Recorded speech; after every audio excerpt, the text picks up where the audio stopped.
Bonjour, nous sommes le mercredi 14 juin 2017 et je vous propose la situation et culture de cette semaine.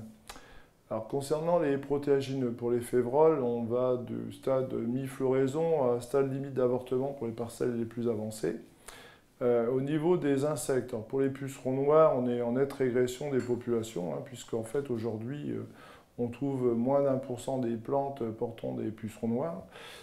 Et en fait, parallèlement à ça, on a un développement énorme des coccinelles, des larves de coccinelles et de cirphes dans les parcelles qui finalement ont assuré la régulation.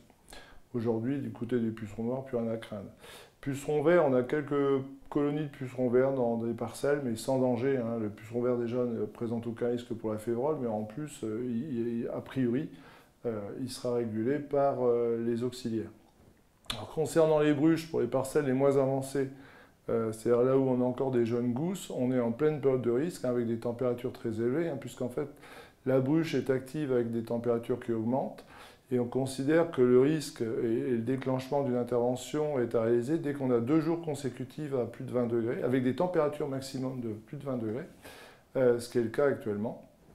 Et donc on a des insectes qui sont assez actifs actuellement. Au niveau des auxiliaires, je disais, on a beaucoup de coccinelles, mais on n'a pas que des coccinelles, on a aussi beaucoup de cirphes et de chrysopes dans les parcelles. Donc on a une bonne régulation des pucerons au sens large sur l'ensemble des parcelles, même celles qui ont pu être protégées par insecticides il y a 2 semaines ou 3 semaines. Maladie, on a quelques taches d'anthracnose qui sont signalées sur les feuilles basses des plantes, mais sans évolution, donc sans danger. Après la floraison, le risque maladie est important sur la rouille. En fin de cycle, on peut avoir des attaques de rouille importantes jusqu'au stade limite d'avortement des grains. C'est-à-dire qu'une fois que la floraison est terminée, il faut continuer de surveiller les parcelles. La rouille, c'est un peu comme en céréales. Dès qu'elle apparaît dans les parcelles, il faut intervenir avec une triazole. Aujourd'hui, la situation est saine, mais surveillez très très attentivement vos parcelles. Les choses vont vite et c'est la maladie qui coûte le plus cher aujourd'hui sur cette culture. Alors pour les pois protéagineux, les stades sont très dispersés. On a des pois qui sont en début floraison en secteur tardif et d'autres qui sont au stade limite d'avortement en secteur précoce. Au niveau des insectes, on a toujours des populations de pucerons verts sur les pois, mais moins que les semaines précédentes. Et par contre, on a beaucoup de coccinelles de cirphes qui sont arrivées sur les cultures. Donc aujourd'hui, le risque puceron vert, finalement, se contrôle assez facilement avec la régulation naturelle. Alors pour les tordeuses, les vols sont très importants depuis 2 semaines. En fait, dans l'Aisne, on a quelques pièges qui sont installés et en fait, pratiquement, on a dépassé les 200 captures cumulées depuis 2 semaines, ce qui est important. Alors juste un rappel, en fait, sur la tordeuse, il y a 3 seuils. Le premier concerne les pois qui sont à destination de l'alimentation animale. Donc le seuil d'intervention, c'est à partir de 400 captures cumulées. Donc là, pour le coup, on n'a pas beaucoup de parcelles qui sont à ce stade-là. Pour l'alimentation humaine, donc pour les pois de casserie, le seuil est à 100 captures cumulées. Donc là, c'est dépassé depuis pratiquement 1 semaine.